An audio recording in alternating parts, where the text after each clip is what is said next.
So today I wanted to spend a little bit more time talking about stimulus. The US Senate has put forward a $900 billion bipartisan coronavirus stimulus plan. This is meant to come as a compromise between Nancy Pelosi's $2.2 trillion package and Mitch McConnell's $500 billion package. The problem is that both the Democrats and the Republicans both see this stimulus plan in two very different ways, and the compromise that's going on between this leaves a watered down bill that neither reflects the realities of Americans nor actually seems to be getting enough done. The Democrats and Republicans have been fighting over this stimulus plan for months, and nothing has gotten done. So seeing some sort of support, even for a small, watered-down bipartisan package, seems to be something good. Except Mitch McConnell has already shot it down. So what I hope to share with you all in this video is what goes into this new bipartisan stimulus plan, what Mitch McConnell's purporting, why the $900 billion package is not enough, and why Mitch McConnell is doing what he's doing at shooting down this bill. I also hope to tie a little bit of this into the significance of the Georgia election. With that said, let's take a look at some of these articles. So we have McConnell shooting down the bipartisan $900 billion coronavirus stimulus plan from CNBC. So they just outlined that McConnell's against the package, and the first issue between Republicans and Democrats comes up in that McConnell says that any relief provision is likely to come in one package and needs to happen by December 11th, before the government shuts down.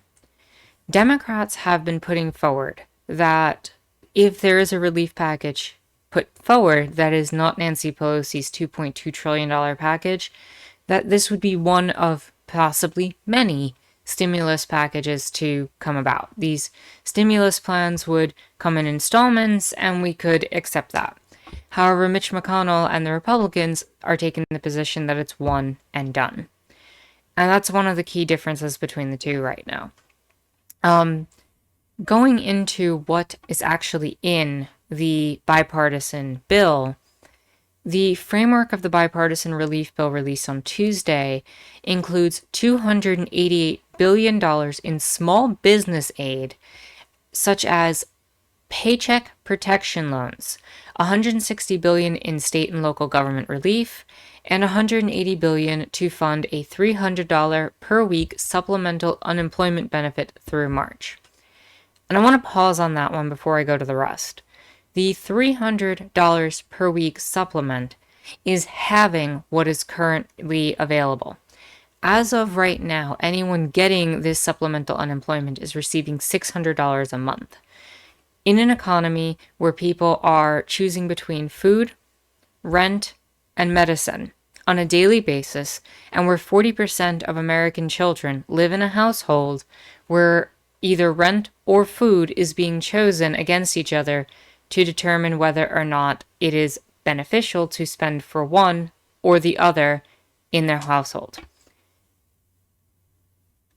I've outlined a lot of the statistics of what's going on and the details around this in a video I put out earlier this week, and I'm going to link that in the description below. If you have time, I definitely think it's worth a look. But having the amount that people are already getting in unemployment is going to do nothing to relieve any of the crisis that's going on. People are suffering right now. People need money and stimulus, and we're talking about giving them less than what we're already giving them, while rent is piling up and while issues are compounding. But that said, moving forward into what else is in this bipartisan plan, it would put $16 billion into vaccine distribution, testing, and contact tracing, which is good. I imagine that probably needs more than that, but at least that's a service level good. Funneling $82 billion into education and putting $45 billion into transportation. It would also allocate funds for rental assistance, childcare, and broadband. And I'm really glad about the rental assistance. It's probably not going to be enough. The fact that it's not being given a dollar amount says to me that it's not going to be enough. So, but at least they're, I guess, paying lip service to the fact that people can't pay their rent right now. I think the biggest problem with this plan happens to be that there's not going to be a direct payment for most Americans. Most Americans are not going to receive any sort of actual stimulus check like the $1,200 that was available in, what was it, April? That's going to mean that over the course of 9 months, we've gotten, what, approximately $150 per month in stimulus for people attempting to pay their bills. That's not enough to pay for anything in this economy. I'm glad it was there. It helped people, but we need more. And this is not addressing the wound at all. This is putting a Band-Aid on something that requires stitches. This watered-down bill does not do enough. And Mitch McConnell thinks it's too much. From the Washington Post, I have information to show that Mitch McConnell is pushing for a federal supplement. The measure includes a liability shield for businesses and more small business assistance. It would provide short-term, limited jobless aid, but no additional funding for state and local governments or help for cash-strapped transit agencies. So McConnell wants to water the bill down even more, remove the money that local governments and states could use to potentially funnel that into rent or housing or whatever needs to be done, and wants to remove any access for transit agencies, which are suffering immensely under the pandemic, from getting funding. This comes when, in September, McConnell had pushed for a federal supplement of unemployment benefits of $300 per week, the same thing in the bipartisan bill. The latest proposal from his office would extend base unemployment benefits and a program for gig workers and independent contractors for about 1 month, but would otherwise not provide supplemental federal unemployment benefits, a reversal in the Republicans' position. A spokesperson for McConnell did not immediately respond to any questions about this change. So McConnell producing this watered-down bill, I think, does a number of things. One, it lets the Democrats know that they are willing to pull even further back. Essentially, take the bipartisan option, or you're not getting anything. I also think it speaks volumes to the stranglehold that Mitch McConnell has on this country right now.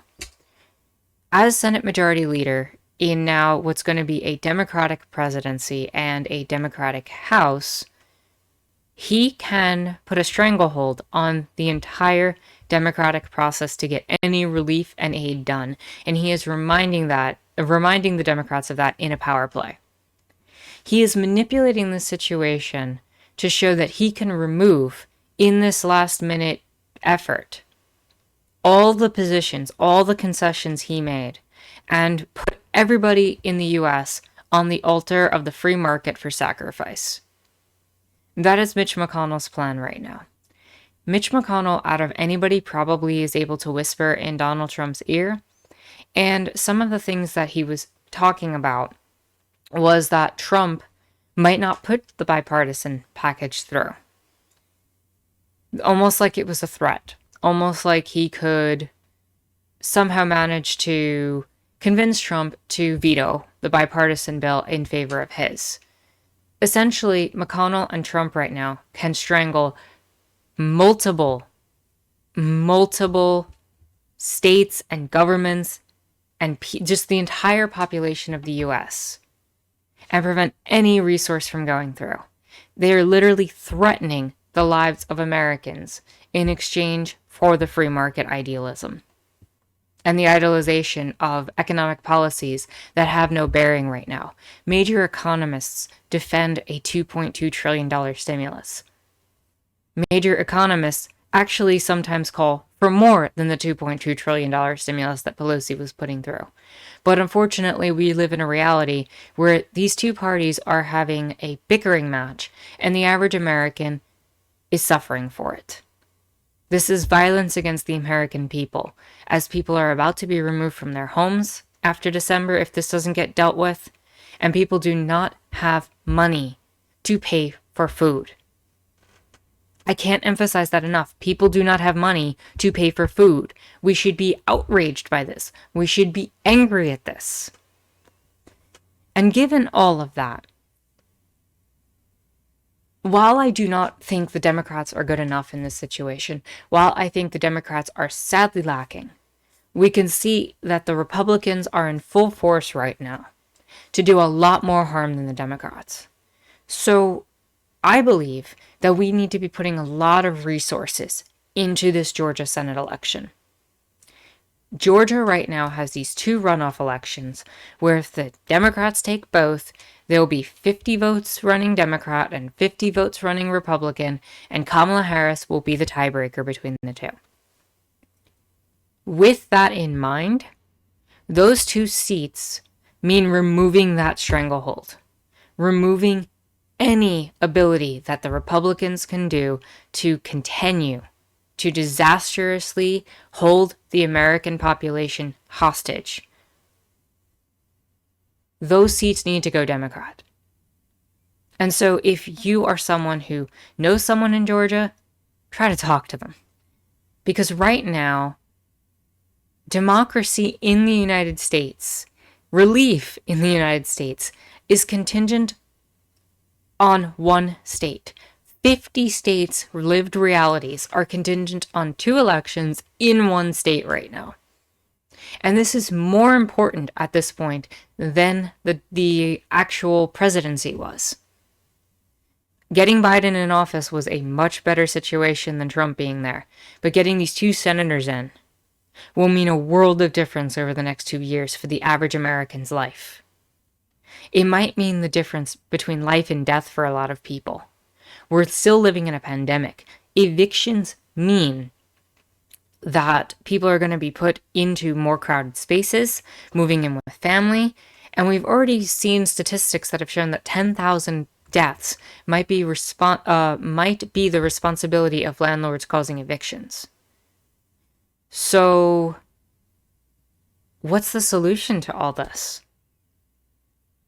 The only thing we have right now in this system, in this quote-unquote democracy that isn't even functioning as a democracy, let alone a republic. This republic isn't functioning. Sorry, as a republic, let alone a democracy. This isn't functioning. This isn't working. And again, 50 states are reliant on one right now to determine whether or not relief is even possible in the coming months. That is a ridiculous place to put a country in. You know, the Republicans often talk about the tyranny of the majority, as it were, and all this other stuff. But look at this lived reality right now. One state controls the fate of 50.